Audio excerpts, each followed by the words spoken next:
we knew there would be a lot of interest in this topic. We thank you for the time that you've taken to be here with us.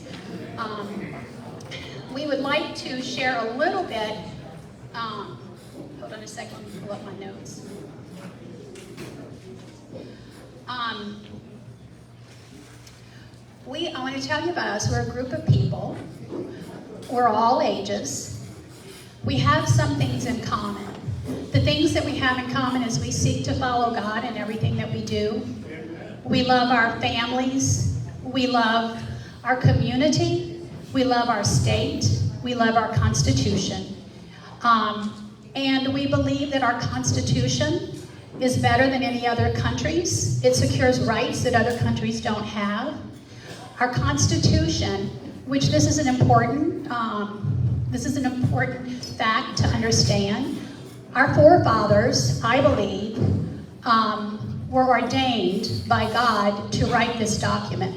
And in that document, it secures our rights. It doesn't preserve our rights or protect our rights, it secures our rights. And what that means is that those documents are going to hold those rights there, but it's up to us, the citizens that fall under that Constitution, to unite, stand, and protect it, or we lose those rights. And I think for years we've been distracted. I think that things have been done that we don't know about, and now I think a lot of people are waking up and we're wanting to stand for those inalienable rights, which are God-given rights that are secured in our Constitution. If that sounds good to you and you feel disconnected, you feel like you're frustrated, we are welcoming to people, but one thing we do is we welcome everyone. We're a 501c3. We are non-political in a way that it doesn't matter if you're a Republican or Democrat, whatever. We welcome you if you love the Constitution and the things that we stand for. I would ask you to watch the slide as I present some information to you. As we go through the slides, the information will be there also. Okay, and then I would ask Lee Steele. Lee? Okay, Lee's going to lead us in prayer. We're going to open in prayer. Please stand. Thank you.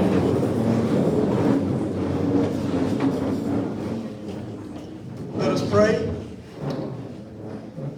Heavenly Father, we're so grateful for so many things that you've done for your majesty, for your wondrous works, for your creation, for this day, for the opportunity to get together. We praise you for loving us, for your salvation, for revelation, for the church that you have built up. We praise you, Lord God.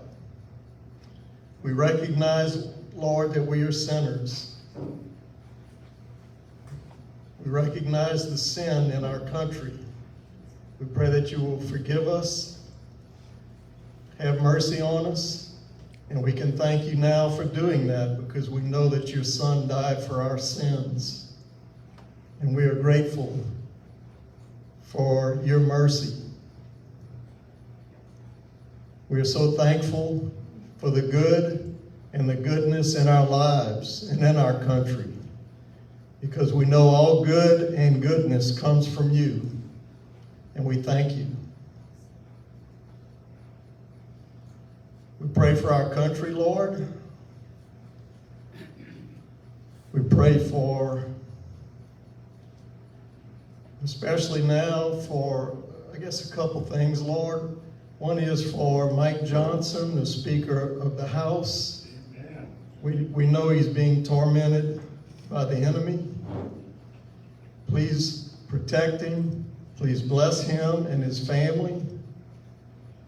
Draw them nearer and nearer to you, and pray that they will continue to trust you more and more. We pray for this organization. Bless this organization, Lord. Draw this organization nearer to you. We pray for our special guest speaker tonight. Please bless him. Bless his family. Draw them nearer and nearer to you, and may your hand be with them. Please guide his words, that they may be the words that you want us to hear, and that we will hear them and act upon them to serve you and glorify you. We pray in the name of our Lord and Savior, Jesus Christ. Amen. And now the Pledge of Allegiance. I pledge allegiance to the flag of the United States of America, to the republic for which it stands, one nation, under God, indivisible, with liberty and justice for all. Thank you, Lee. Okay, the next part of the program is we want to honor some special people. We're going to do this a little bit different tonight so that we can, again, save time for our speaker and question and answers.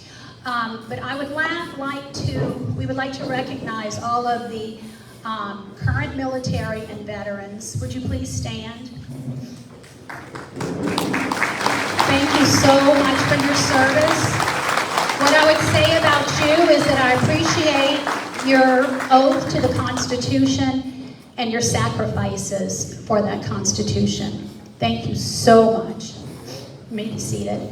The next important people that we would like to recognize are elected officials.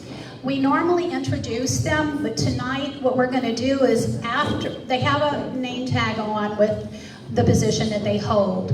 After this is over with, we're going to ask them to come over here on the left and spend some time talking to you guys. So if you are a person who has a servant's heart and you already put in your time and energy into this community and you're in an elected position, would you please stand? You hold an elected position. Thank you. Okay, thank you. And then now, one more, we have an election on March 23rd, and if you are a candidate in that election, would you please stand now? Okay, if you want to look around and see these people, and if you don't mind, Connie and whoever, if y'all can go over here after and answer some questions. Thank you. Okay. So the first thing we want to go over, and it tells you a little bit about our organization. It is our vision, yeah, that's the pledge. Our foundation, okay. And I love that we call this our foundation because it is a foundation in God. It's a promise that He gave in the Bible. We live by it, and if you know it, you can recite it with me. I think it's a pretty well-known verse.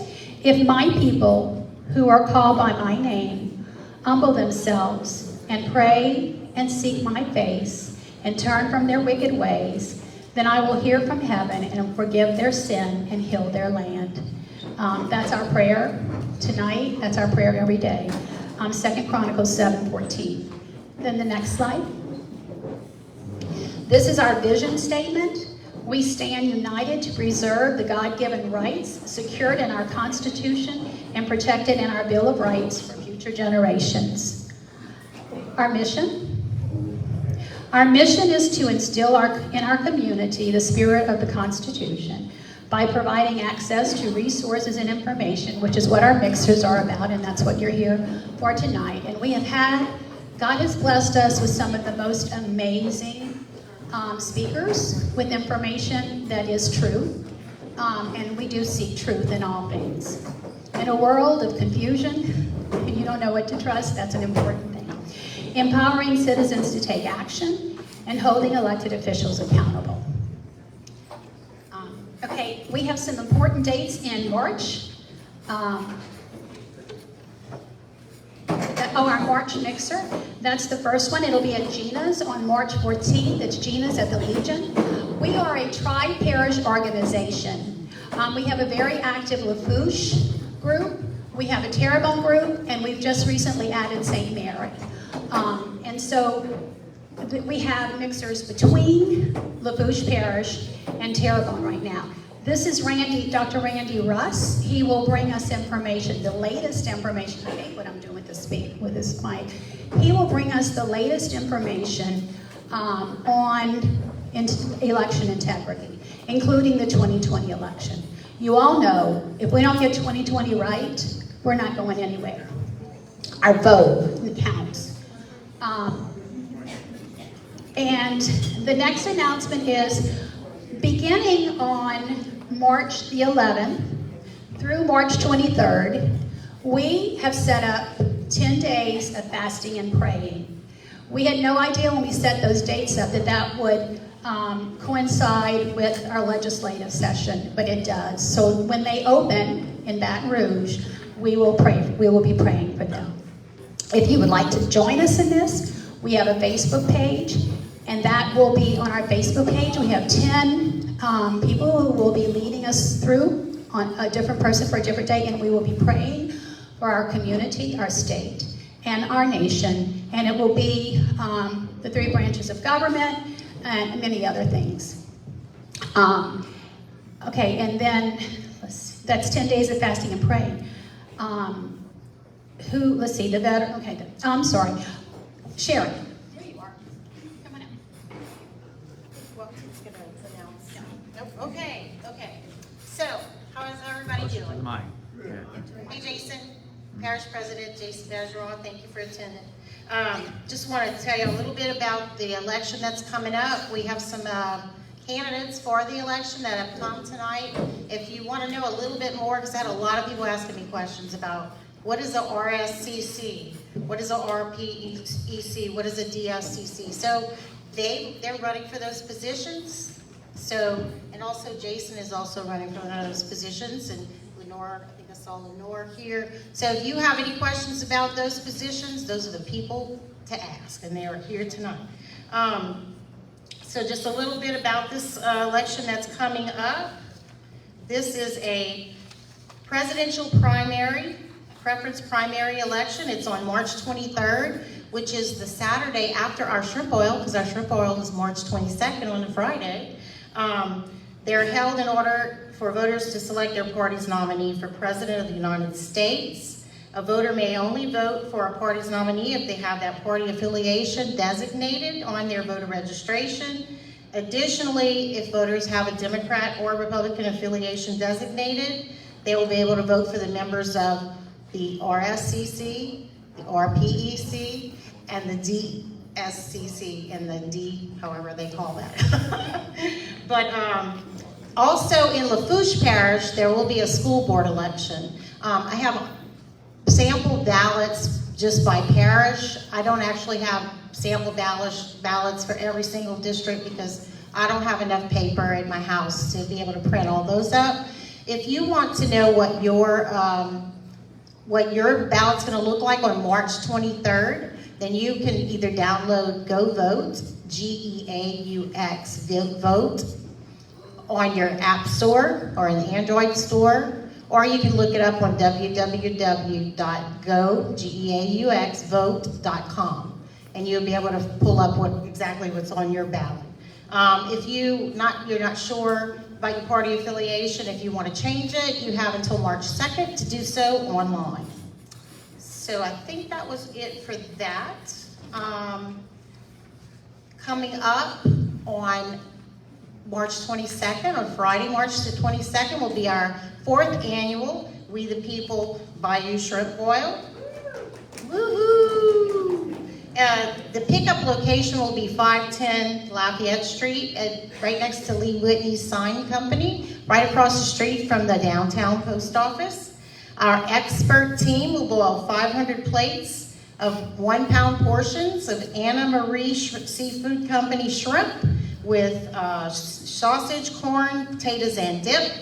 You can buy your tickets tonight at the merch table, or we also have an online link, and you can go on there at WTPBayou.org and purchase your tickets. It's right there on the home page if you'd like to buy your tickets. They're $15 a piece.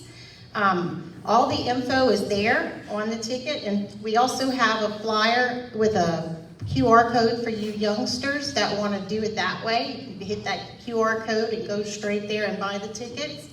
We ask everybody to help us get the word out. So if you have a Facebook page, if you know people, get up there and find our little flyer and text it out to your friends and neighbors. And remember, as a 501c3, businesses who buy dinners for everybody in their company may be eligible for a tax-deductible tax credit. So y'all go ahead and get out there and let people know. We appreciate that. We also are in need of volunteers, especially drivers. So if anybody wants to sign up to volunteer at the merch table, we got you. Thank y'all. Thank you, Sherry. Now, Welton is going to talk about membership. Just a brief message on that. Thank you. Thank you, Ruth. First off, I wanted to say that good evening. And I want to thank everybody for coming this evening. I feel honored and privileged to be here tonight. My name is Welton Lewis. I'm one of the most recent members of the board here with We the People. And I have to admit, it's been very exciting. It's very busy. Okay. And like I said, I am honored to be with y'all here tonight because we still have the right, we have the right to gather here as a group of people. We have a right to free speech, and it's all guaranteed to us in this book right here, the Constitution of the United States. You know, I try to heed Ronald Reagan's words before he passed away. You know, we're only one generation away from losing these freedoms. So we need to kind of pick it up. We need to look at what we're doing, where we're going, and how we're going to get there. I see a lot of members here, a lot of old members. I see a lot of visitors here tonight. I'm glad that y'all were all able to make it out here. Just a little bit of information about our group, which Marina has already covered. We are a 501(c)(3). We're a non-profit organization. The only way that we make any revenue or any money is through our membership. We depend on our membership. The members here, unfortunately, we did have to increase our membership this last year. We're following suit with everything else. Everything else is going up. So our membership now is $40 a person per year. And if you're a couple, then you can get it for $70 a year. So that's a $10 benefit for you if you're in a couple. Believe me, nobody here gets paid for anything. Everything we do is voluntary. If you want to know anything about where your membership money goes, we'd be glad to talk to y'all about that afterward, but this is basically a big part of what we do with our membership money. The members, if we have visitors here tonight that are interested in becoming members, then we'd be glad to sign you up. If we have visitors here tonight and you don't think you're quite ready for a membership with this organization, we will accept donations. We have a donation table back on the back table. We also raise our money through fundraisers, which was already mentioned. Okay, we got yard signs. Oh, yard signs for free. Okay. We're gonna cover that in a minute. Okay. One of the last things I wanted to cover with y'all, I don't know if Marina mentioned it, our legislature. Yes. I am going to do that. Okay. I just wanted to make one comment. One of the biggest things that has motivated me since I've been with this organization, we have a group called the Legislature Watch. And believe me, it's amazing how many people don't really know what's going on in Baton Rouge, but there's been a lot going on. And it's so easy. If you want to take a stand, if you want to do something, if you want to get into the arena, we can help you. All you have to do, if you got a cell phone or a laptop, we could show you how to get in there to our state legislature page, and you can see what's going on. One of the second to last thing I want to say is I've talked to a lot of people. I've talked to a lot of people in the last year, young people, old people, middle-aged people, and one of the people in here tonight can answer, honestly, you know who your state legislature is? Who's your representative? Who's your senator? I can promise you. I got a list of everyone in the state. You got to have them, because you know what? If we don't know who they are, we can't hold them accountable. And if we don't know who they are, we can't thank them for doing the good job that they're doing. We got some wonderful legislatures in this area, and we got some that ain't all that great either. But if you want to, once you get with us, we can teach you how to keep an eye on and see what they're doing in Baton Rouge. Because believe me, every time they meet up there, we get some good laws, some good rules, but we also get some bad ones. We get some, and they're taking your freedoms away from you. We saw that back during COVID. Okay, I don't want to get too far. Okay, the last thing I did want to bring up, I'm handing out some of these flyers on March 23rd. This is the day after our shrimp ball. At the Regional Military Museum on Barrow Street, they are having a Vietnam Veterans Era Appreciation Day. We'd like for all of y'all to come out. It's supposed to be from 10 until 2. I will be there. They're going to let me have a table. I'll be inside the building. And I think as we're planning now, I'm going to have some constitutions that I can hand out, and we can have a discussion about our membership and our Constitution classes coming up and a bunch of other stuff. But I know we got a lot of other things to do tonight, so I'm going to turn this back over to Marie. Thank you, Welton. I love his passion. When Welton got on the board, he said, there's one thing you have to know. I have a heart for building the membership in this group because there's so much good offered here and people don't know about you. And I appreciate that desire that God has placed in your heart, Welton. I would say also the 23rd is election day, so you could go vote and then come see us at the museum. Okay, the next thing, well, let me just cover this a little bit. Our merch table, these are some items that we have at our merch table. And we would like, they're over here. So as you're leaving today, maybe you can kind of pick up something because that helps too. That's a donation. Okay, so let me put my glasses on so I can see. One of our board members, Danielle Walker, was not able to come tonight, and this is her part of the program. So she wrote out what she was going to say, so I'm just going to read this, pardon that.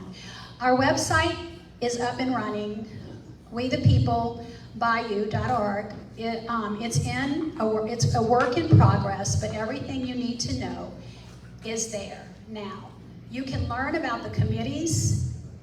Welton mentioned one, the legislative committee. You can keep updated on our mixer dates, and soon we will have other community events like school board meetings posted there. Also on the website homepage, you can sign up to stay in touch. So if you're not getting our emails or texts, please go there and sign up. You can buy the shrimp dinner tickets on that website. You can also join us as a partner and make a donation there. It is easy for you. You can also use the QR codes by the merchandise tables to get there. And also, this is for Danielle. Danielle is a host of a podcast, and if you haven't listened to it, it's entitled State of Freedom. She does that, her co-host with that is Christopher Alexander, who is a constitutional attorney, and they have a wealth of information on there. They're highly respected. State of Freedom, it's on any podcast app. So right now they're following the special session on crime and have a lot of interviews lately with national figures talking about election integrity. If you are not listening, please try to make a point. They are on all major podcast platforms, including YouTube and Rumble. That's State of Freedom. Now, this is a big one for them, and I'm so excited to announce it. We know God is at work in their podcast because they will be having an extra special guest this week, General Mike Flynn, and who many of you know is a great patriot and a champion whose charge to the American people since 2020 has been that local action has a national impact, and that's what we're about. They expect the interview to air next Wednesday. That's on State of Freedom. So please subscribe and check out. Okay, and staying in that theme of local action, national impact, I want to introduce our speaker tonight.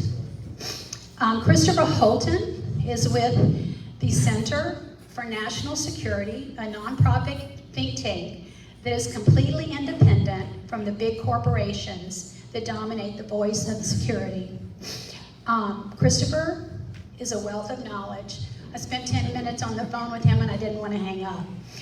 His role with CSP is Director of State Outreach. And we are very much looking forward to having him speak to us tonight on a wide range of national security matters that stand to impact our community. After Christopher comes up, after he finishes speaking, we will have a question and answer time. So be thinking about your questions as he's talking. And we'll have a certain way that we're going to do that, and Vicki Oche, when she comes up here and holds the mic, she'll explain that to you. Okay, Christopher, I know they're ready to hear you and not me, and I would love to turn it over to you.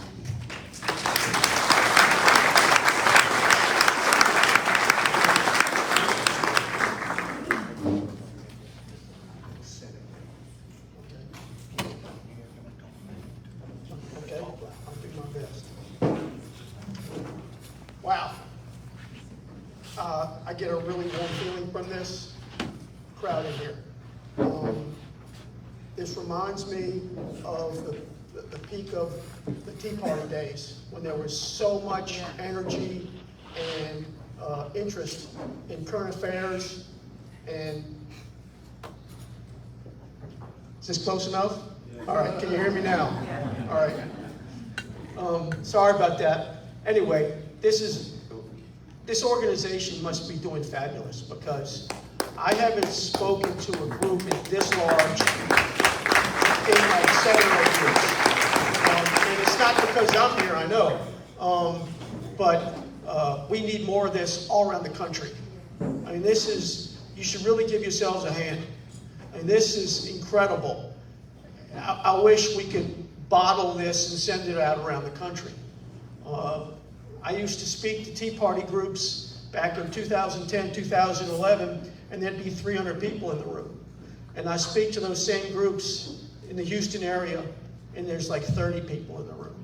So this, for Houma, Louisiana, I mean, look at this. This is incredible. Give yourselves a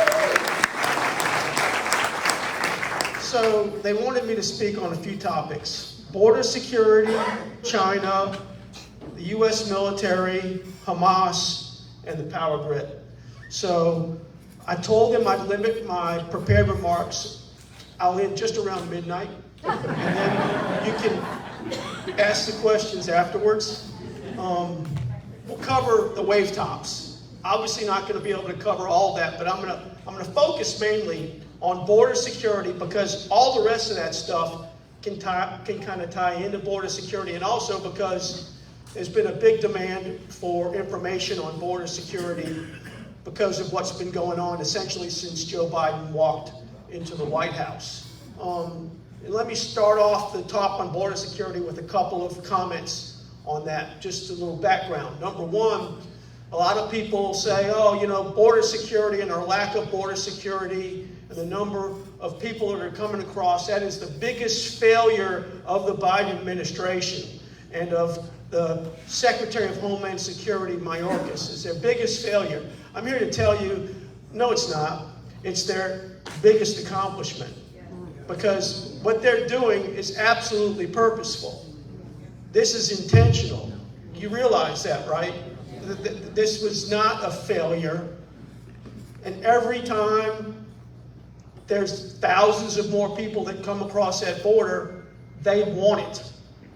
That's exactly what they want. So, and look, I'm glad that Mayorkas was impeached. I think it's important that he be impeached.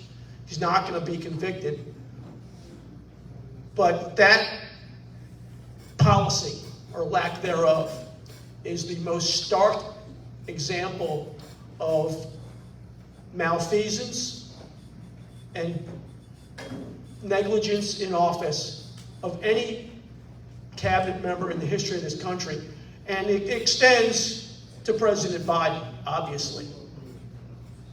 He's the one that put Mayorkas in there. He knew Mayorkas' policy basically was that. Did you know Mayorkas, he himself was an illegal alien? That's how he came into the country originally. He came in illegally. And that provides a transition to the next thing I want to talk about. I personally find the term migrant to be offensive, and I object to it. I don't know what a migrant is. It's the word is related to the term migratory, and I grew up duck hunting around here, and migratory waterfowl come and go. They fly south for the winter and north for the summer. The people that are coming in aren't going back, so they're not migratory. And I don't know who came up with the term migrant. I also don't like the term, and I will not use the term illegal immigrant, because that is a contradiction in terms. The term in the law is illegal alien. That is the only term that I will use tonight. It doesn't make you a bigot or a racist if you call them illegal aliens, because in the law, that is what they are. They are illegal aliens. And I don't say that to try to degrade anybody in any way, shape, or form. But that is the term in the law. If they want to change the law in Washington, D.C., so that they're no longer called illegal aliens, they can call them something else. But until they change the law, that's what they ought to be called, is illegal aliens. All right? So let's talk about what's going on our border. We basically don't have a border at this point. And everybody is focused on the southern border, obviously, because that's where most of the trouble is. But our northern border is porous, and we're starting to see more people come across the northern border as well. Because basically, it's open season on coming into the United States.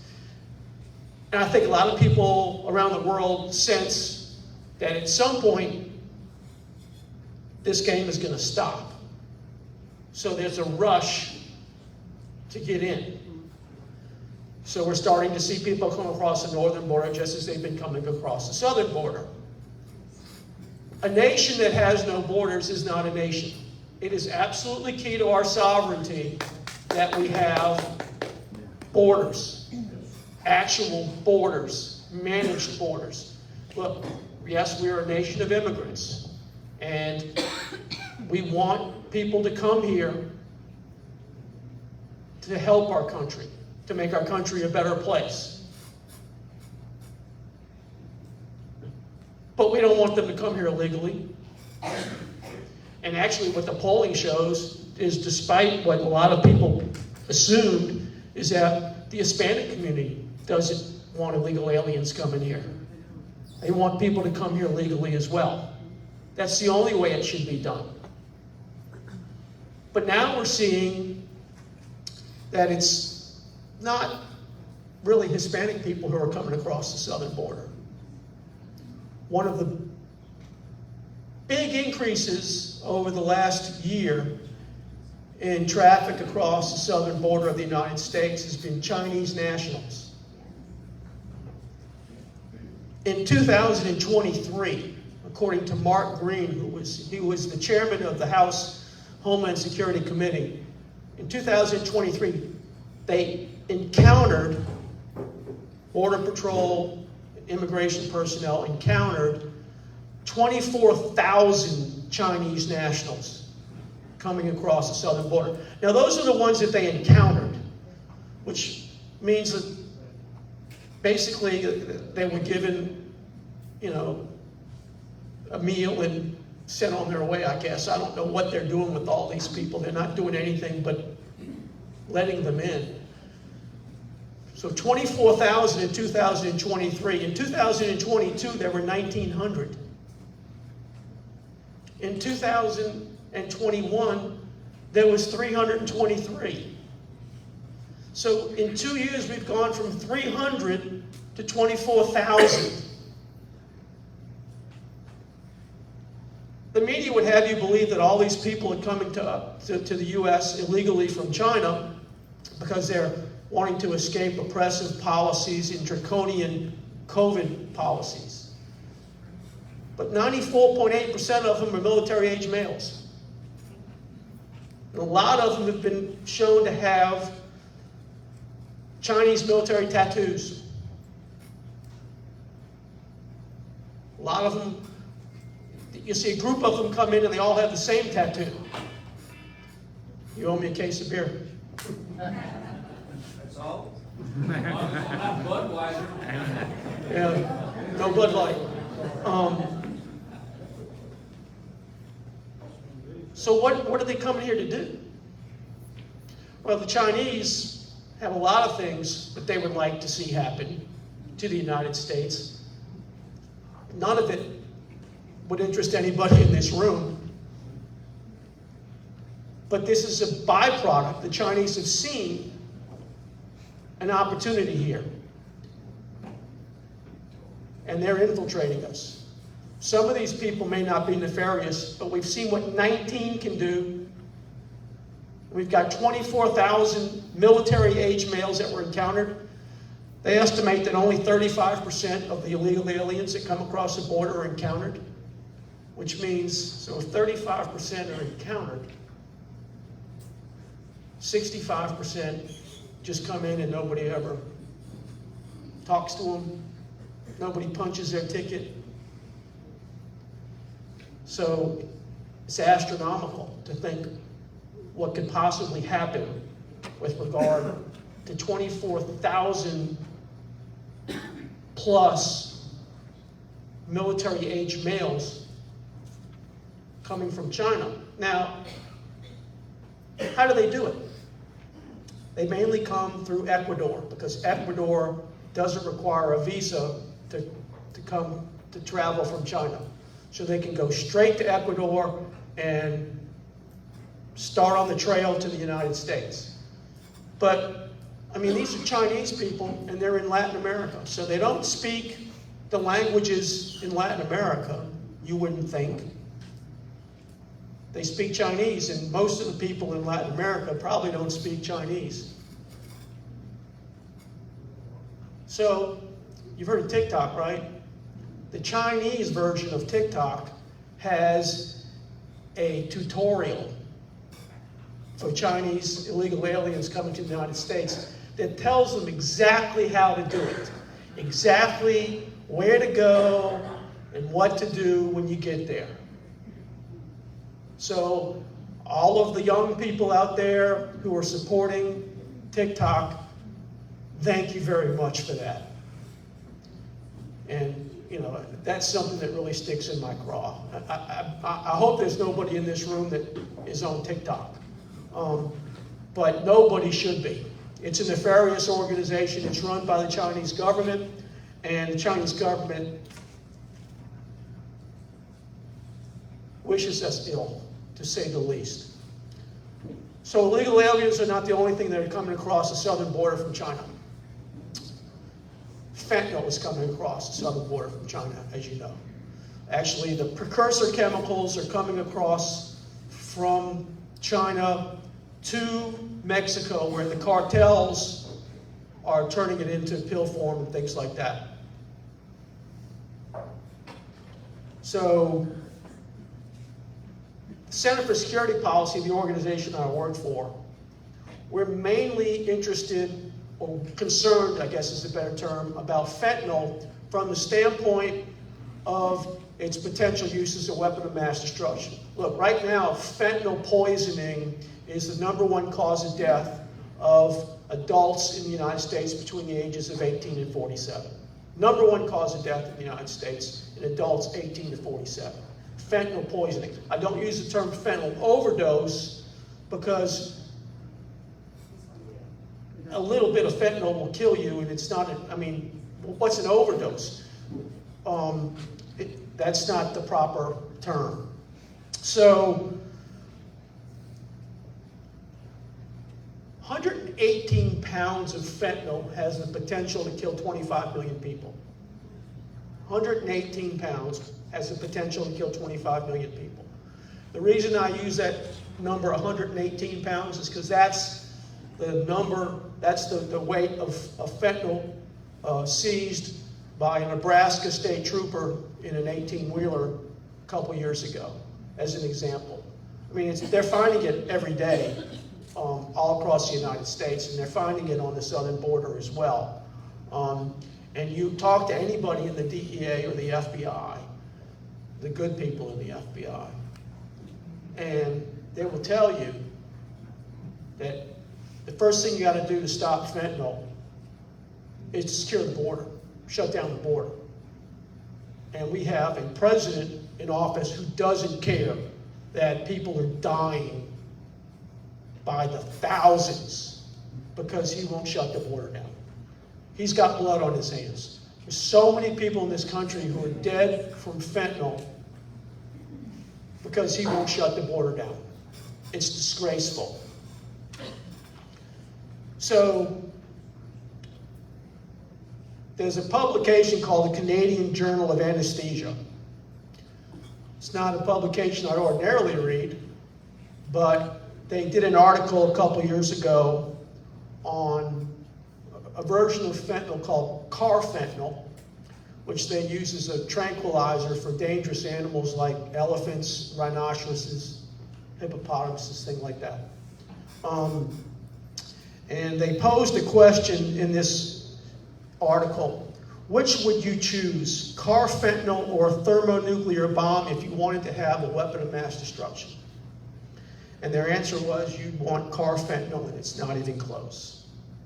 A 250 kiloton nuclear bomb will kill an estimated 2 million people if detonated over an urban area. That's 10,000 people per kilogram of bomb mass. On a per kilogram basis, carfentanil is 2,000 times deadlier. 1 kilogram of fentanyl represents 20,000 fatal doses. Now, it's a little bit misleading because you have to weaponize it. And we know how to weaponize uranium and plutonium, obviously. The ability to weaponize fentanyl and then unleash it is something that not everybody has the ability to do, but it has been done. And for instance, the Israelis were very concerned with the rockets that were coming across from Hamas and Hezbollah, that there could potentially be vaporized fentanyl in those warheads. Fentanyl is the only potential weapon of mass destruction that is part of a large existing black market. And oh, by the way, legalization of fentanyl isn't going to help because guess what? It's already legal. It's been used in medical industries since 1958 or something like that. And it can be disseminated and weaponized in a few ways. It can be used in indoor air as fine articles or aerosol through an HVAC system. It can be used to contaminate water, and it can be used to contaminate food. It can be absorbed through inhalation, oral ingestion, or skin contact. And we know this because in 2002, 50 Chechen jihadis took hostages in a Moscow theater. And the Russian special forces, known as Spetsnaz, at the time decided to put a tranquilizer through the HVAC system. They didn't tell anybody what it was at the time, but it was carfentanil. Same thing they used to knock out elephants. And they put that through the HVAC system, and they killed 130 hostages because they didn't realize how lethal it was. But what they did inadvertently was they showed the world how to weaponize fentanyl. This is a serious threat. And of course, it's coming across the border from China at unprecedented levels. I'm 158 pounds. Anybody here in the military knows what sarin is. Sarin gas. It's a chemical weapon. deadly dose for me at 158 pounds of sarin is half a milligram, 0.5 milligrams. Deadly dose of carfentanil is 0.02 milligrams.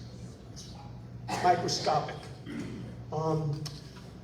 This is just a weapon of mass destruction threat that the Biden administration is completely ignoring.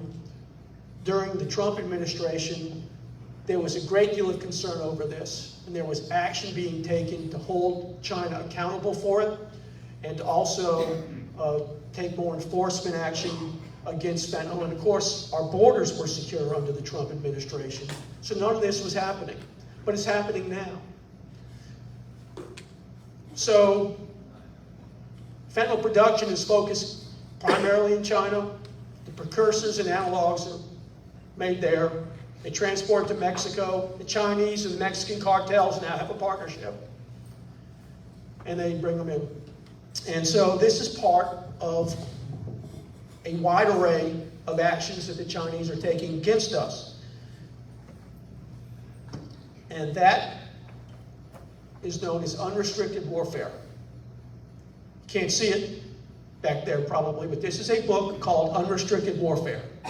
It was written for the Chinese Army's War College, the People's Liberation Army War College, by 2 Chinese Army officers. And it's all about what they need to do to take down the United States. They recognize that the U.S. military, especially technologically, and in terms of its expertise, is too tough a nut to crack. So they look at other ways to take down the United States. And I encourage you to buy this off of Amazon. It's not an easy read, but it's not a long book. But it's interesting that they would put in this book different types of warfare that you wouldn't ordinarily think of. Biochemical warfare, smuggling warfare, and drug warfare. There's whole sections of this book on that. That is what they're doing to us. This is warfare against us, and we're ignoring it. So, who might weaponize fentanyl? The Chinese will send it over here, but who might weaponize it? Well, how about the jihadis? And that ties back into our border. Are you familiar with the term other than Mexicans, OTMs? That refers to people who come across the southern border, illegal aliens who are not Mexican, OTMs.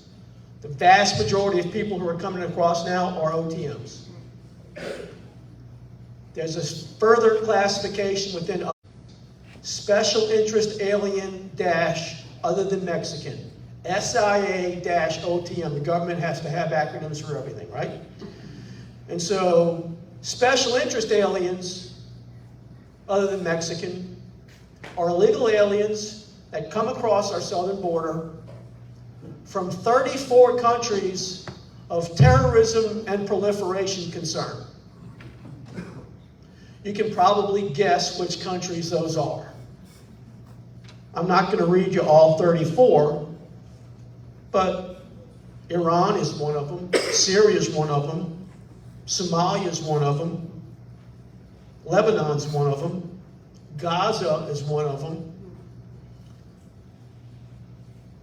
So, between 2007 and 2017, these are old numbers, but we don't have current numbers on these because, lo and behold, the government's not publishing them. I wonder why that is.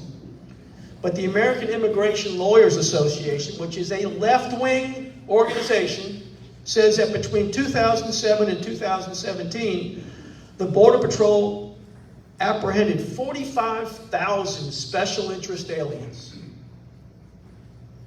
And that was back before it was cool to come across the border into the United States, because now it's really cool. It's like the thing to do. So how many of these people who are coming across the southern border, these illegal aliens, are special interest aliens? And of that number, how many are potentially terrorists. Well, we know that they've encountered a record number of people on terrorism watch lists, which is kind of a ridiculous term. But what a terrorism watch list is basically a database put together, usually obtained from either biometric data that we collected in the Middle East ourselves, or that we got from foreign intelligence agencies. We're assuming that our friends, the Pakistanis and the Saudis, are going to give us good information on terrorists, and that we're going to be able to use that to apprehend them when they come to the border. Well, there's a record number of encounters of people on terrorism watch lists like that. I think in the last year, there was like 158. But I'm here to tell you, it's not the ones that are on a watch list that worry me. It's all the ones that aren't on anybody's database that worry me. And there's a lot of those. And we've had anecdotal evidence of jihadi activity on our border for years, including a couple of Hamas operatives that were arrested in Los Angeles after having been smuggled in the trunk of a car after having paid coyotes to bring them across the border in the 1990s. This goes back a long time. So we don't have a border, and our open border is a huge threat to our national security, and it's a threat to the safety individually of everybody in this room. I mean, everybody has seen the criminal activity taking place all around the country by belligerent illegal aliens. These are almost all military-age males. You stick them in a room or a barracks or a hotel even, with nothing to do all day, something's going to go wrong. And I mean, look, they beat up a couple New York cops, and they get away with it because of horrible policies.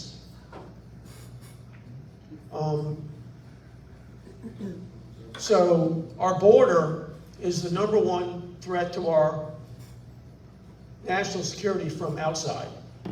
I would say that the biggest threat to our national security right now, though, is President Biden and the swamp. And we've got a book that we just published called Big Intel, which talks about the corruption of the FBI and the CIA, and how the FBI and the CIA have degraded in terms of their leadership over the last several years. I mean, we've all seen the leadership of the FBI lie to us on national television over and over again. We've seen the leadership of the FBI betray their duty and take sides in an election. And, you know, I don't get any money from this, I promise, but I encourage you, this book, Big Intel, to go ahead and get a copy of this. It tells the whole story of how the CIA and the FBI went from Cold War heroes to deep state villains. And it's disgraceful. And let me tell you, when you talk about our constitutional rights and our fundamental constitutional rights,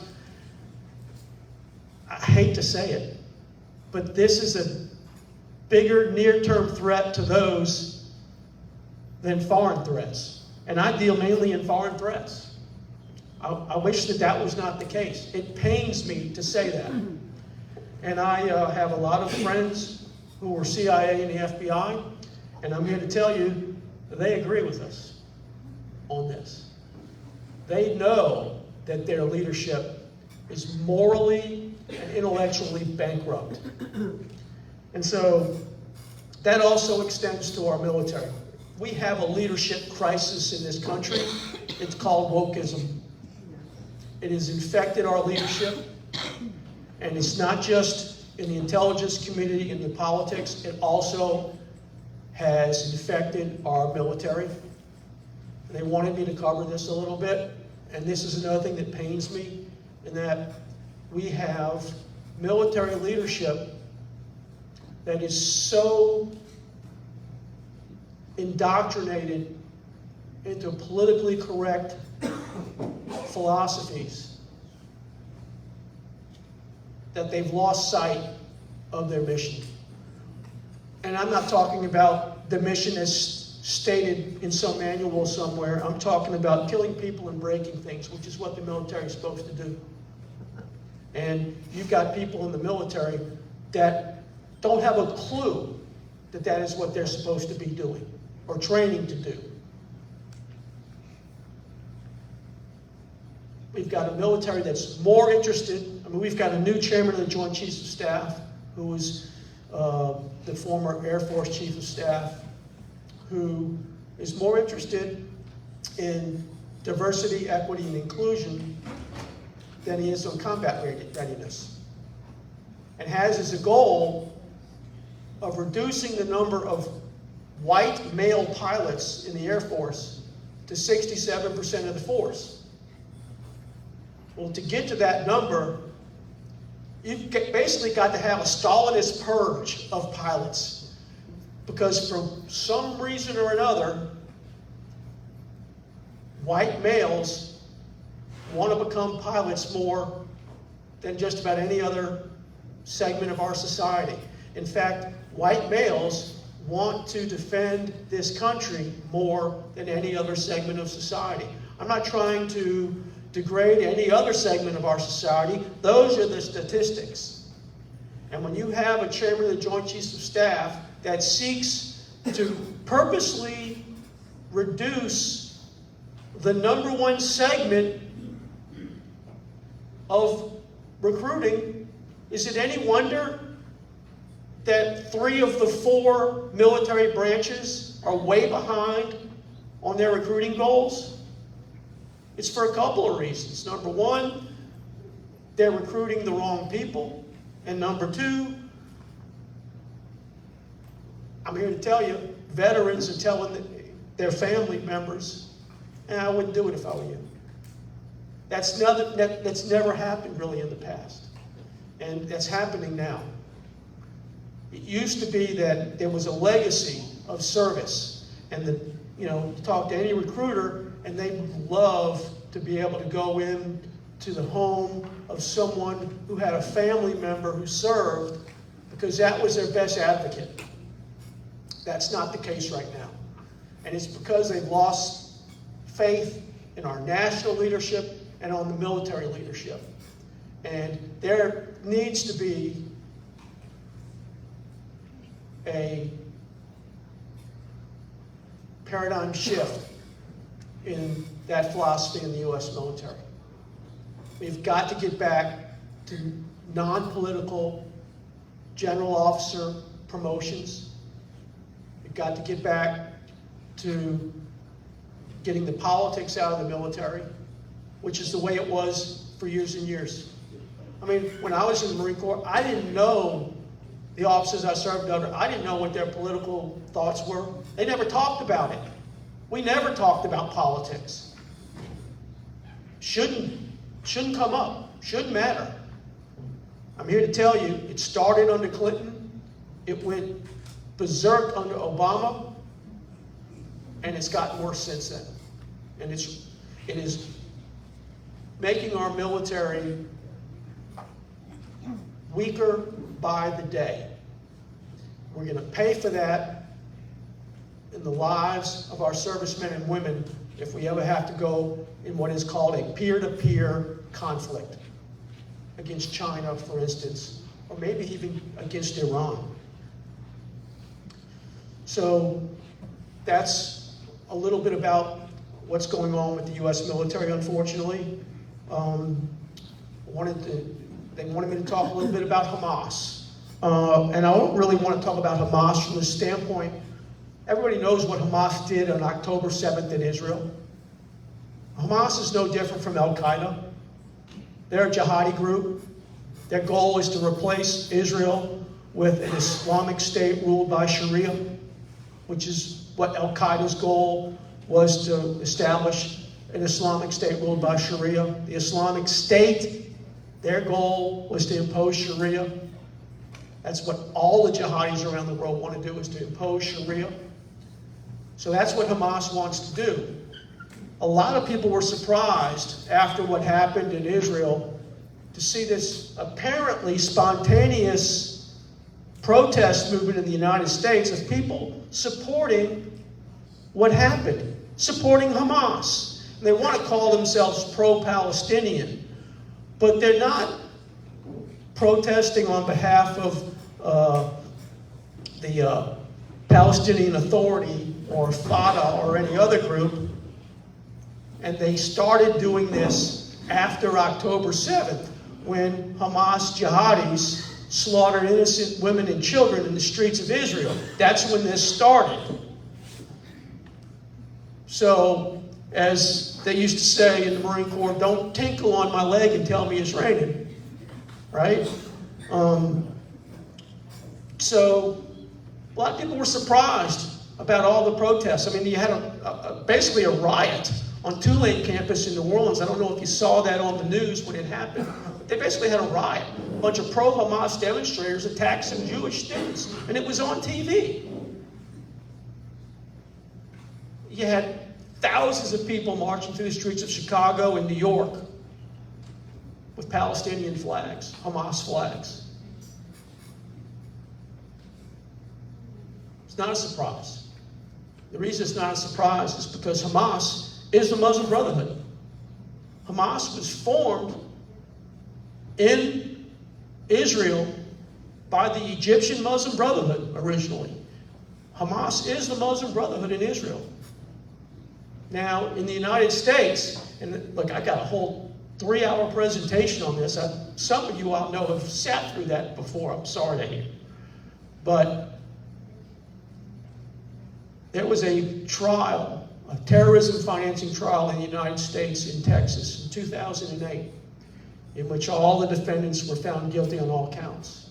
And in that trial, it was proven that all of the major Muslim organizations in this country, CARE, Council on American Islamic Relations, the Islamic Society of North America, the Muslim Students Association, all these organizations, every one of them was a Muslim Brotherhood front. And we know this from documents that were seized in this trial, this terrorism financing trial. Every last one of them. So Hamas is a Muslim Brotherhood, and we have a huge Muslim Brotherhood presence in the United States. That has serious implications for this country going forward, because nobody expected to see our streets dominated by pro-jihadi protesters. And yet that's what we saw after October 7th. We've got that in this country now. And we have an administration in Washington, D.C. that I can promise you does not care. They don't care. And finally, the power grid. I know this is a real hot button issue. And, so far I've probably given you a headache, indigestion. So I want to give you some good news on the grid before we make it even worse.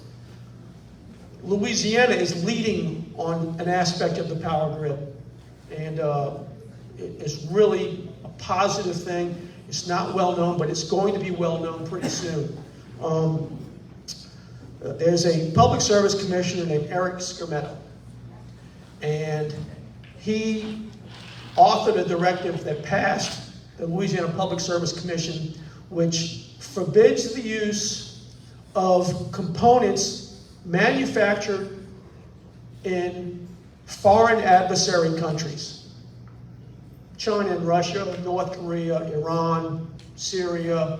Not all those countries obviously manufacture components for the power grid, but China and Russia do, especially China. In fact, there's 440 some odd transformers in this country right now, in our power grid, that were manufactured in China, which more than likely have backdoor trapdoors going back to China, which is a serious problem.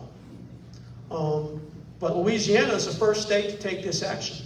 And now a couple of legislatures around the country are passing or going to pass legislation, because in different states, some states have to do legislation, some states can do it through the Public Service Commission.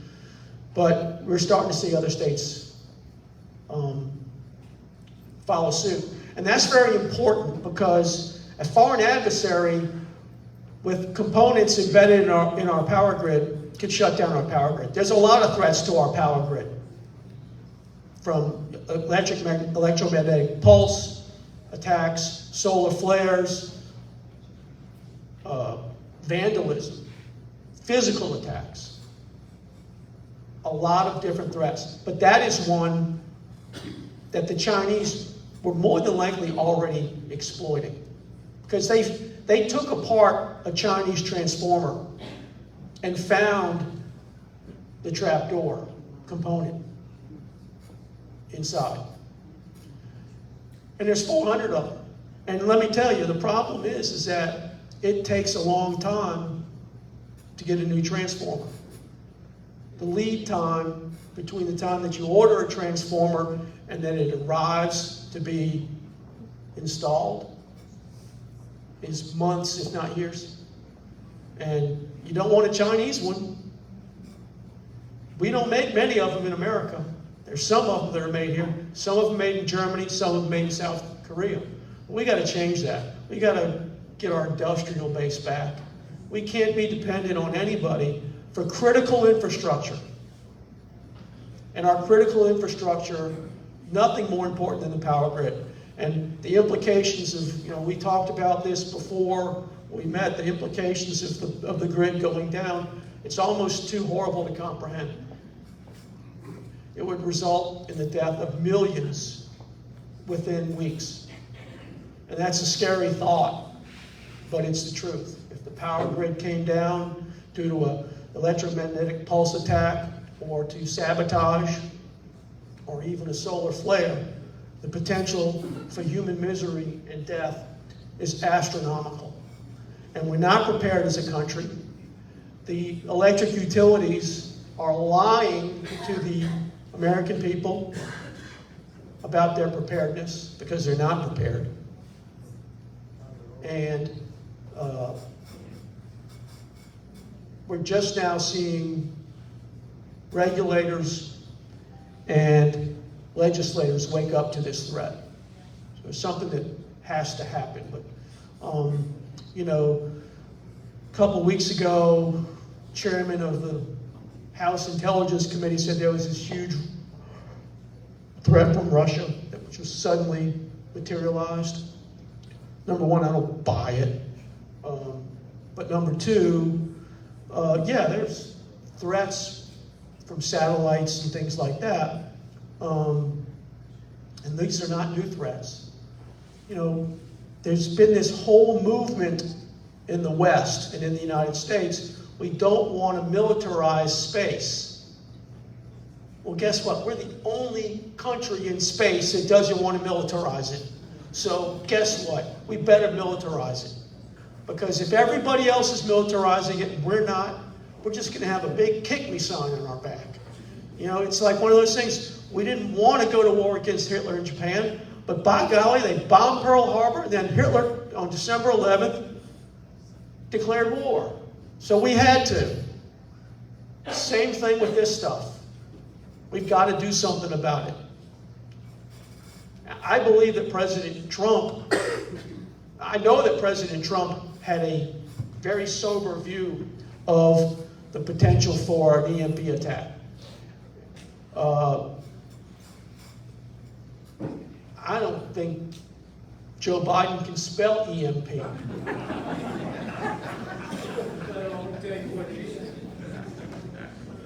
It's amazing. We're in a time warp. In some ways, we're in a time warp in that for things that need to get done, we're in a time warp because we've got this mannequin in the White House. But on bad things, like the border, it's like we're moving at warp speed in the wrong direction. So elections matter. There's no question about that. Look, I'm with a 501c3 too. Nobody in this room can endorse a candidate. But I will tell you that when Trump was in office, a lot of this stuff was getting addressed.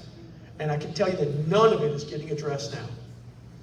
So I think at that point, it's time for the hook.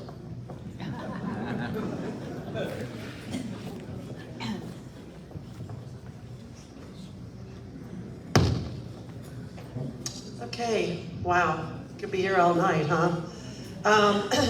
We anticipate that you guys may have some questions for Christopher. And so if you wouldn't mind just coming right around this way, we have to stay within the speakers and we have a wired mic. So we'll just need you to step up here and you can use the mic. I'll start while y'all get the courage to come on up. I'll start. I listened to an Ohio sheriff recently, and he made the statement that every state is a border state now. And I wondered, but my question is, when all these illegals come into the country, where do they go? Like, how do they get housed? Where they go? And is what Abbott is doing in Texas making a difference? Okay, those are great questions. First of all, yes, every state is a border state because the number of illegal aliens that have come in is just astronomical. It's millions, literally millions, since Biden has come in office. And they have shipped them via bus, via airplane, around the country. And some of them they've just allowed to go off on their own. We don't know where they are. In fact, as soon as they're released, they're under no obligation to check with anybody or to check in with anybody. Supposedly they're supposed to show up for a court hearing in 5 years or something like that. Yeah, that's going to happen. But where are they? They're all over the place. Now, it's ironic that in a way, Louisiana probably has less of an illegal alien problem than a lot of states because we had a bad governor named John Bell Edwards for 8 years. It sunk our economy, so there's not as many jobs here. I mean, you go to Georgia, you go to Tennessee, you go to, obviously, Texas. But, I mean, I spent a lot of time in Georgia and Tennessee and in South Carolina for work, and they're all over the place. I mean, it's unbelievable. So where are they? They're everywhere, and nobody's supervising them. Nobody is keeping a track of them. Now, who is housing these people and who is facilitating this? There are a lot of nonprofits, 501c3s, who are behind this. There's a lot more left-wing 501c3s than there are conservative 501c3s out there. And they are very much involved in the transport and dissemination of illegal aliens in this country. Really, you have two schools of thought on the left about border security. You have some people on the left who just don't believe in borders at all. Those are the Soros people. And Soros is doing this same thing in Europe, by the way. I mean, they have a huge problem with migrants coming across the Mediterranean from North Africa. They're all over Europe. And there's nonprofit organizations there, NGOs, non-governmental organizations there, who are facilitating that and don't want borders in Europe, just like they don't want borders here. So you have people who don't want borders. And then you have on the left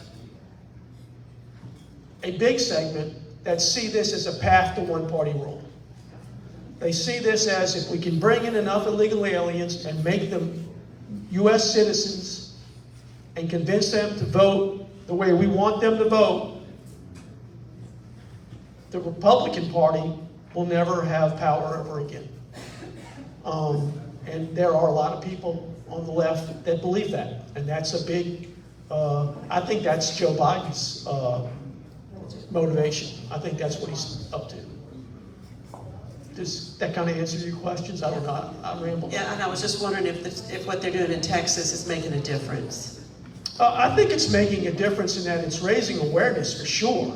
I mean, look, they can't apprehend enough of them. They don't have any place to put them. There's too many of them. And unfortunately, state, National Guard, state law enforcement does not have the authority to deport them. They don't have that authority. They can arrest them. It's now against the law in Texas to be a legal alien there. So you can arrest them, but if you can't send them out of the country because you don't have deportation authority, and that pretty cut and dry rests with the federal government. You know, yeah, we need to do it surreptitiously, I guess. I think, you know, Abbott, look, I've done a lot of work in Texas, and he came to this position kicking and screaming. He was not a pro-border security guy when he got elected in the first couple of years he was in office. So I'm kind of cynical when it comes to him, to be honest with you. Thank you for coming. Thank you. It's a pleasure. When you were talking about the definitions of words, you were saying about illegal aliens and all. I've heard something on TV 3 days ago, and it's going to be called undocumented Americans. Undocumented Americans. American, that's what they're going to call it. Wonderful. So, I mean, Splendid. so when they go to define it, that's where they head. They're going to call them Americans. And the thing is, it's so important to not allow the left to control the language. Because when they can control the language, it has an effect over the long term. And I had forgotten about the term undocumented worker. And I had never heard this term undocumented American. But let me tell you the effect that will have over time on the low information voters, the people who aren't in this room, the people who will never be in this room, the people who do vote but don't really pay close attention. So, I mean, we can't allow them to, and look, even Fox News calls them migrants now. We got to stop. They're illegal aliens. That's what they are. They want to change the law, change the law. The term in the law is illegal alien. If that makes me a bigot or a racist, well, fine. I disagree, but they're illegal aliens. Someone else came up with that term when they made the law. It wasn't me. But they're not undocumented Americans. I mean, that's absurd. It's just absurd. I thank you for bringing it to my attention. And also about the military, I have a nephew who's a 17-and-a-half-year veteran pilot. He had to take a break from the Air Force for some personal reasons, and that's what they're supposed to do. And now he is being phased out of the military because he's a white Republican. So he no longer has his retirement. He That's no longer terrible. At 17 and a half. He has 4 children and a wife, and he no longer has health insurance. He's in a bind. Yeah, I had a buddy who was 18 years a test pilot in the Marine Corps, had to get out after 18 years. That's hard. That's really happening. It's not just something they say on TV. It's really happening. I mean, look, the statistics are there. The chairman of the Joint Chiefs of Staff, who was the chief of staff in the Air Force before that, for some reason, I'm having Joe Biden disease hit me because I can't remember the doggone general's name. But, I mean, he wants to reduce the percentage of pilots who are white males in the Air Force to 67%. And if you look at the current levels, it's like upwards of 90%. So you've got to get rid of somebody. Yes, since the invasion of illegal aliens began, they've had a lot of military-aged men who've come. But a lot of attention now is centered on these Chinese nationals, for good reason. Is there any governmental agency who their duty is to track any of these Chinese nationals as they enter our country? Is it their duty? Yeah. Are they doing their duty? No. I mean, they can't. They're overwhelmed. I mean, you talk to the average Border Patrol agent, and that Border Patrol agent is sickened by what's going on. And they're being ordered to facilitate this. But every time Biden comes out with a new stupid policy, the Border Patrol Agents Association comes out and condemns it. But then they're ordered to do it. It's got to be a tough position to be in. But, you know, in terms of how are they going to track them? Because basically, I mean, I'm an illegal alien and you're a Border Patrol agent. You give me some paperwork when I come into the country and you put me on a bus to South Succotash, Nebraska. I get off the bus and I think you give me some cash, you know, and whatever. And then I'm gone. I mean, how are you going to track me? Because it's me and there's a million other guys like me. There's nobody tracking them. I can promise you. The closest we're getting to tracking them is when a local cop comes across them. That's how they're tracked, because they're coming across them all the time. We saw what happens when local police come across illegal aliens in New York City. Right. So, they're not being tracked. Okay, thank you.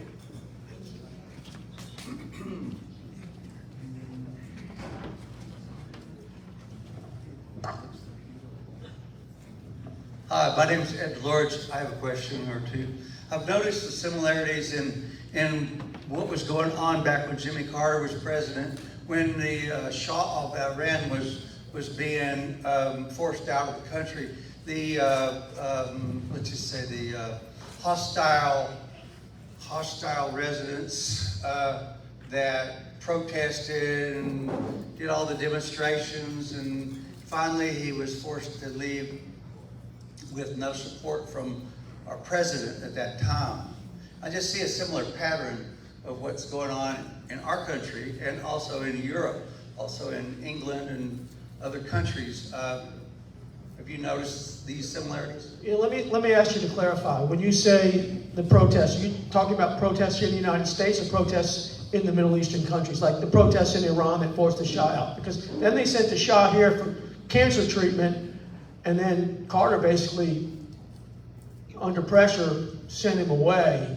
I think he went to France, or I'm not. Or maybe yeah, I think so. I don't know where he went. Right. Well, What are you talking about? Are you talking about protesters here in this country? No, I'm talking about In the Middle in East? Iran, Yeah. when the Shah was under such pressure, Right. To relieve his position. The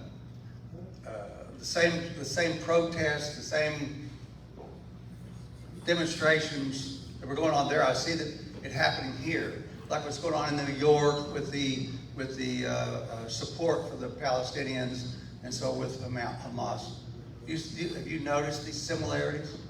Well, I mean, all of these protests involving Middle Eastern males all have a common theme. They all scream death to America and Allahu Akbar and that kind of thing. I mean, I guess there's some similarities, but and I remember back in those days, there was an Iranian student movement here in this country, because so many of the Iranian students have been sent to college here in the United States, and that's still the case today. I don't think you're on the same track. I'm talking about their method of taking over the country.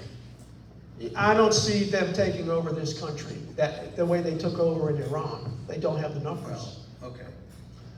My next question is about, okay, you talked about the political possibilities of all these young soldier-type young men that they're bringing into this country.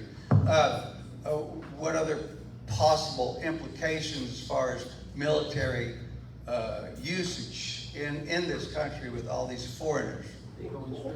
You can, I mean, I could spend hours talking about the possibilities. We've seen what 19 can do, right? Right. And so everything from terrorism to guerrilla warfare to intelligence gathering, surveillance and reconnaissance of sensitive sites to send back to other places, both China, Iran, you name it. When you bring in large numbers of military-age males, especially if they're trained, I mean, they can conduct any number of types of military operations. You answered my question. I'm going to let somebody else ask the next question. Thank you so much for coming. Thank you.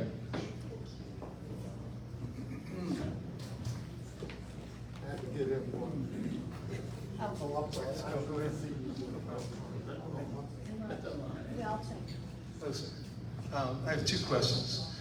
One relates to the report that the UN is funding transnationally all of these illegal aliens. Can you comment on that? Yeah, I think that the UN it's no question that non-government organizations associated with the UN are involved in the trafficking of illegal aliens across our southern border. No question about it. To the extent they're giving them cash, Yeah, I mean, they're organizing these caravans. paying for their transportation. They're coming absolutely. here in really nice clothes and suitcases and stuff. Well, that's the thing. I mean, this stuff isn't cheap. And remember when they had the huge caravan last summer, or maybe the summer before that? So think about this. You got Latin America.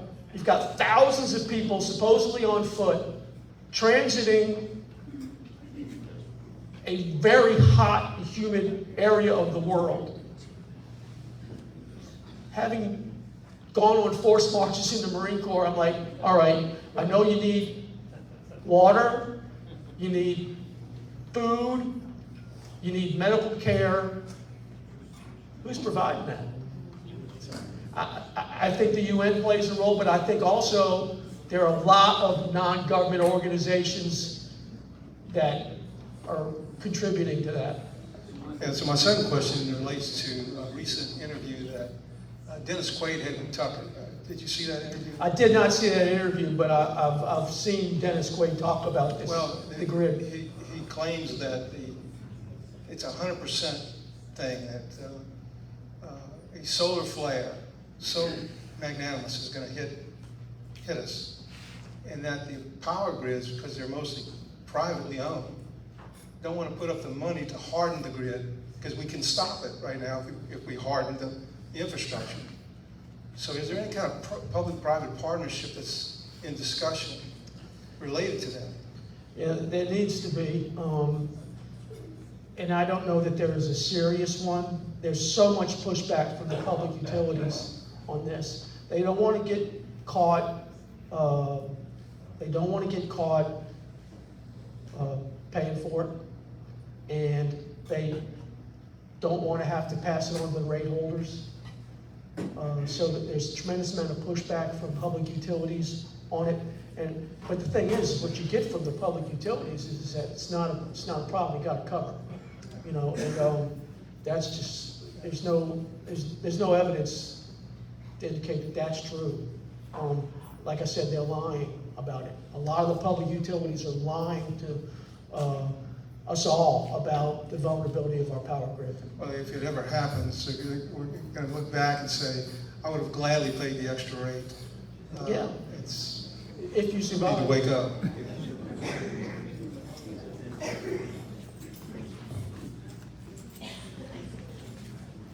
Thank you.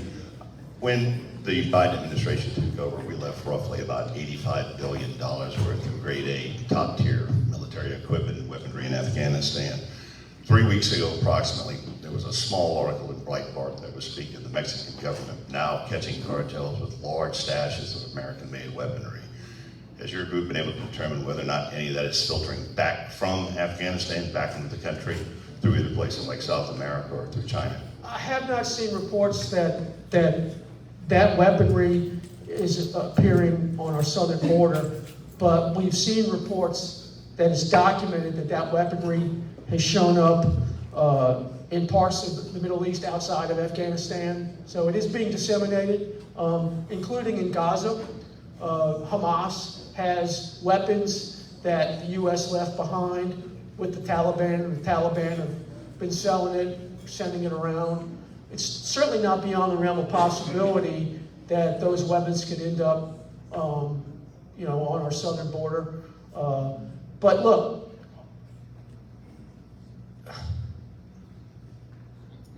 they're sending fentanyl across, and that's killing more people than all those weapons anyway.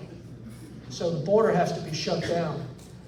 What happened in Afghanistan was a disgrace, and it's just typical of Joe Biden. He's been a loser his entire life, and he's all about losing, and he saw an opportunity to lose, so he took it. It was disgraceful. Okay, you had mentioned EMP. A lot of people here probably don't know what that is. Could you kind of give them a little bit of detail how that is? How would it be delivered? What is the risk threat that y'all have done some of your research on that happening? Well, EMP stands for electromagnetic pulse, and the questioner before talked about a solar flare event, and that is actually an EMP event because an electromagnetic pulse can be created by a solar storm. And that's actually occurred in the past, in the 1800s. There wasn't much electric infrastructure at the time that occurred, but it knocked out all the telegraph wires for a long time when it happened. But an electromagnetic pulse was something that was discovered quite by accident in some of the nuclear tests carried out by the United States when we first had nuclear weapons. What they have basically found is that in addition to kinetic damage from a nuclear blast, there could also be a side effect of a shutdown of electronic transmissions and electronic equipment. And that has gotten worse over time because once they figured out that was a side effect, now you have countries who are prepared to carry out an electromagnetic pulse attack by sending a ballistic missile into the atmosphere over the United States, exploding a nuclear weapon, and that would create a situation much worse than any side effect from a nuclear test, decades ago. Partially because we now have all this solid state gear, including in your cars and you name it. And all of that stuff has the potential to get fried if it's not protected by the electromagnetic pulse. And so, it is it could be termed an extinction event. Iran has been shown that they were launching ballistic missiles in the Caspian Sea straight up. Looked like a profile for an electromagnetic pulse attack. We know that the Chinese and the Russians know about it. So we have a vulnerability to it. And the thing is, it would not be exorbitantly expensive to protect against it. But we're not acting on it. And look, Trump was starting to address this. Like I said, Biden can't spell EMP, so I don't expect him to do anything on it. But the next administration needs to. I have two questions, Yes, and they're both related to the same YouTube video. It's the sheriff from from Ohio. And if you haven't seen that, you can go on our webpage and see it. He apparently was at a meeting where Christopher Wray addressed the sheriffs. And 2 points.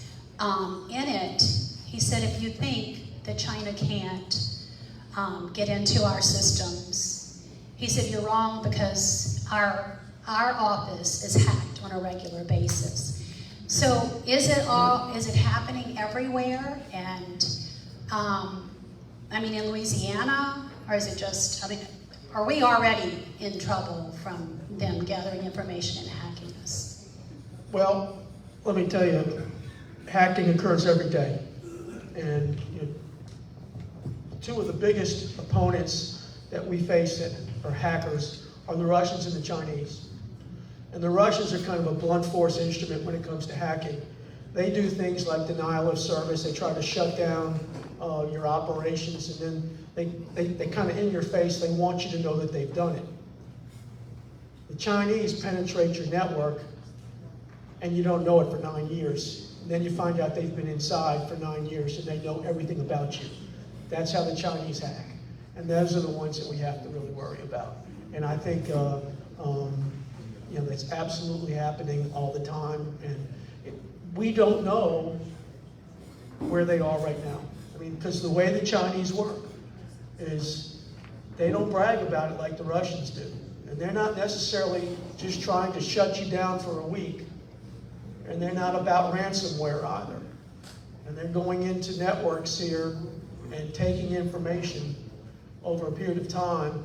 And if you never find out about it, they're just as happy, because they'll keep collecting that information. Chinese are much more sophisticated about it, much more methodical about it than anybody else. And so that's a huge threat. That brings to my mind of how much our own government is gathering information on each of us. Look, and you mentioned Christopher Wray. I'm not a fan at all, by the way. I think he's one of the worst FBI directors in the history of the FBI. And look, yeah, the NSA is probably collecting information on us and things like that. But I think that the way that the FBI in particular and other organizations are collecting information on us is frankly more troubling for me is that the fact that they have this private-public partnership with Facebook and these social media companies and Google.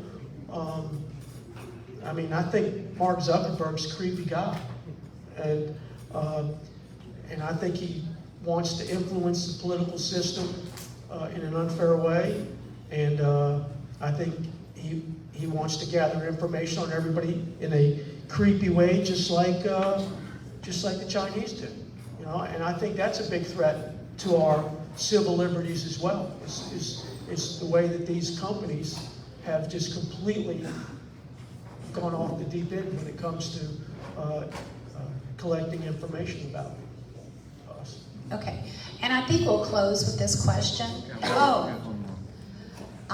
Shannon, okay. Because of time, and I see people leaving. So my last question would be, with all the information that you have given us tonight, we are a group who likes to be informed and know truth, but we're also a group who wants to act on some of that. With the information you've given us, the information we're taking home, what can we do as citizens in this great country to fight against this? Can't endorse a political candidate. But there's obviously one big thing that needs to happen in the not too distant future. We need new leadership in this country. And without that, nothing else that you do is going to have the desired effect. I can't tell you, other than to hold your elected officials accountable when it comes to things like the EMP and the Chinese threat. There's a limit to what you can do. I think that groups such as yours are already holding people account, on border security and things like that. I think that You all are already doing a tremendous amount. But if we end up with another Biden administration, Don't say that. Can I have one quick question? I think that lady right there is next. I'm afraid we have to cut off the questions because of the time. I'm so sorry. Mine was about the upcoming election. How can we trust we're getting a fair election in this country now? That's not my wheelhouse. That's not my wheelhouse. But I know You got other follow. guys. You got other guys that are going to come. Actually, our next mixer is on election integrity, and it's at Gina's in Thibodeau. So I think we'll close out now. Chris, I can't thank you enough for this information. I know you all are leading with a lot of information. It's not hard to, it's not easy to hear. Thank you for coming tonight. And can we give Chris a round of applause?